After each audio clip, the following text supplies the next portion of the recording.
I want to kind of preface this by saying this has been a fairly craptastic month for me. But I'll kind of cap it all off with what happened about a week and change ago. A good friend of mine named Pat passed away. Nice way of saying he was killed. He was riding a motorcycle in California, and a supposedly drunk driver pulled out in front of him, smacked right into him. Didn't stand a chance. The whole thing has kind of got me kind of thinking about stuff like, death and about the end and all this, because, something I keep on hearing is that, well, he would have wanted it that way. Well, how do you know? How do you know what somebody would have wanted? It's not like the person is going to poke their head out of the casket and say, well, now that you mention it, I really don't agree with the floral arrangement. It takes somebody's passing away to make you kind of realize, hey, I really should tell somebody about this. So this is my message to the world. This is what I would have wanted in case I happen to get smoked by some random lawyer from a large corporation or something. First of all, let's talk about this stuff here. No grave goods. Don't be dumping stuff into the casket for me to take with me into the afterlife. Yeah, I know that's a lot. It's a nice idea, and I kind of appreciate the thought, but at the same time, I don't want to be carrying around a suitcase full of dew in the afterlife. And even if you guys did do that now, okay, great. Let's say I do manage to get to the afterlife and I drink in the dew. What do I do with the empties? And, that would be a really good idea. Yeah, let's litter the afterlife with a whole bunch of empty cans of soda. Yeah, that'll give me really good points to the boss. I know what's going to happen. You can only have 36 of these things, or how many ever you guys throw in there. And then, we're talking about eternity here. And you're not talking like a weekend. So, you're not going to want to drink any of it, because you're going to want to hold on to it and hoard it. And then you're going to start the caffeine headaches, and then you're going to drink one, and you're going to feel bad about it. And then eventually you're just going to run out, and you're going to be back to where you started from. Just rest assured that whatever afterlife you believe in, it's supposed to be better than the life here on Earth, right? So if that's the case, then they're going to have a lot of this stuff handy. So go ahead and just drink it yourself down here, and I'll be up there having my own kegger. It'll be good. Second of all, no flowers. I am not a flower guy. You guys should know this by now. I'm really not much into believing that the best way to celebrate somebody's life is to kill a bunch of plant life and then put it inside of a vase. Attire.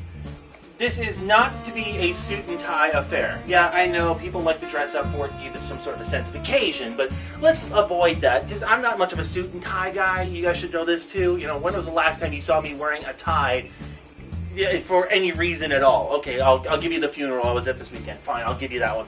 But, jeans, a t-shirt, clean yourself up a little bit. No suits, no ties. The last thing I want this to look like is a mob funeral. I don't want to see a bunch of guys wearing, black pinstripe suits and white shirts and thin ties and kind of not really looking comfortable about it. For what it's worth, the body that's in the casket, the one that used to belong to me, the very least you guys can do is not put me in a suit and tie. I really appreciate that. For this much the same reason of Mountain Dew, because I don't want to be walking around the afterlife going, jeez, man, why couldn't they give me something decent? Oh, man. So, jeans, t-shirt, maybe a pair of overalls, because overalls are really damn comfortable. So, we'll go with that. But let's avoid the whole, suit and tie thing. Let's not make this a formal affair. Now, as far as, what to do with the body, because now, you go from a living being to becoming basically toxic waste. So what do you do with me over here? Now, I'm under the impression that I've got a burial plot someplace in America. I've had it since I've been 9 years old, so that's great forethought right there. So I would recommend contacting my family and finding out what the hell's going on with that. I do have a cell phone with something that says ICE. If you guys don't do this already, you should do this right now. ICE on your cell phone. It stands for in case of emergency, so that the EMTs can pick up your cell phone and dial the ICE number and get immediately in contact with somebody that you want them to contact. So it's a great program. Get on with that. I'm not going to say to people there's no crying allowed at this funeral, because I understand that people believe that, when lives are touched and stuff like that people are going to be emotional. They're going to get upset. But I'm going to ask that there's no gratuitous crying. Of course, by the other token, on the other side of the coin, I'm not going to ask for any celebrations either. All right, he's dead! Woo, rock on! This is not to be a somber affair. I do not want people, in a room with no noise at all, with the candles lighting and just milling about, kind of talking to themselves very quietly. No. I want you guys to play rock music. I want you guys to remember the life that was there. I don't want you guys to be all oh, it's so sad that he's dead. Be happy that somebody was alive, not the fact that they're gone. But you guys really want to do something? Because this is one thing that I find myself doing a lot too, and that is that, once somebody's gone, you're like, man, I wish there was something I could do in his memory. I wish there was something I could do for him. Well, Let me tell you what you can do. Live in the now. Live here. Live where you're at. You know, go to somebody that you love and give them a hug. Give them a kiss. Let them know that you love them. You know, grab your phone. Call a friend of yours that you haven't talked to in like 3 or 4 years. Say, hey, buddy, what's up? How you doing? Yeah, I just haven't talked to you in a long time. Good to hear from you again.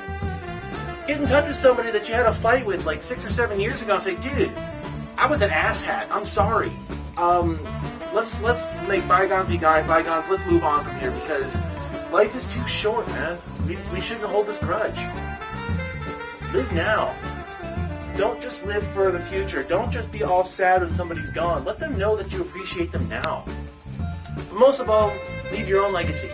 Don't just, live vicariously through other people's lives. Actually do something. Get off the couch. There's a big world out there. Go help somebody out. Go teach somebody a skill that you have that they don't. Next time that you see some kid at the paintball field who's having a hard time with his gun, take his gun for him. And if his gun doesn't work, loan him one of yours. You've got to have 3 or 4 of these things by now. I know I do. If you're going someplace and somebody has a car breakdown, their car is busted, help them out if you can. Do what you can to help somebody in the here and now. Because when you're gone, it's too late. But really, honestly, you know what I want to see at the funeral? Here's what I want to see. I want to see lots of this stuff ready to go. I want to see you guys having a party. I want to see you guys enjoying yourselves. Yeah, the fact that somebody's dead, that kind of sucks. But by the same token, don't mourn the fact that they're gone. Celebrate the fact that they were there. Talk about the stories, and don't put positive spin on it. Don't put on the rose-colored glasses and say, wow, what a nice guy he was. No. Say for what it is, man. That guy was a jerk sometimes. That guy was bullheaded. That guy was ignorant sometimes. But you know what?